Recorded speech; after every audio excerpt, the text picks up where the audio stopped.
السلام علیکم ورحمۃ اللہ تعالیٰ وبرکاتہ۔ آج میں آپ کے سامنے ایک بہترین بات بتانے جا رہا ہوں۔ یاد رکھیے کہ ہر کنس پن پن دوست، میں پن دوست، لڑکس پنہ آئی دوست آسان، کور پنہ آئی دوست آسان، ہر کنس اکس زٕ آسان، کنس اکے آسان، کنس مگر یاد تھٲیزیو دنیاہُک دوست کوتاہ تہِ ہمدرد آسہِ، ہر کُنہِ معاملاتن منٛز اگر ساتھ دی لیکن ایک نہ ایک دن چھوڑ دیتا ہے، ایک نہ ایک دۄہ چھُ تراون، ہر کُنہِ چیزس منٛز ییٖتن بکار مگر ایک نہ ایک دن چھوڑ دیتا ہے۔ یاد رکھیے، شاید آپ نے یہ بات نہیں سنی ہوگی، اس لیے دھیان رکھ لینا اور اس ویڈیو کو شیئر بھی کرنا۔ دنیاہس مز چھُنہٕ خاندارنہِ ہیوٗ دوست اس کا، نہ اس سے بڑھ کر کوئی ہوگا۔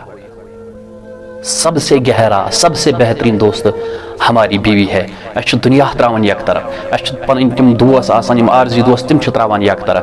اگر بیمار آسو، بیماری ہندس حالتس مز چھُنہٕ دوست یوان بکار کی، لیکن ات بیماری ہندس حالتس اندر تہ چھُ خاندارن ہند سۭتۍ واریاہ راحت ملان، واریاہ سکون ملان۔ اگر بیمار آسو، خاندارن چھُ راتس ہوشیارے روزان، امس خاندارس کر یہ یمن اندر، امس کر یہ آرام۔ اس لیے یاد رکھ لینا، بیوی سے بڑھ کر ہمارا کوئی دوست نہیں ہو سکتا ہے۔ اس سے صاف ظاہر ہے کہ بیوی کے برابر دنیا میں مرد کا کوئی دوست نہیں ہے۔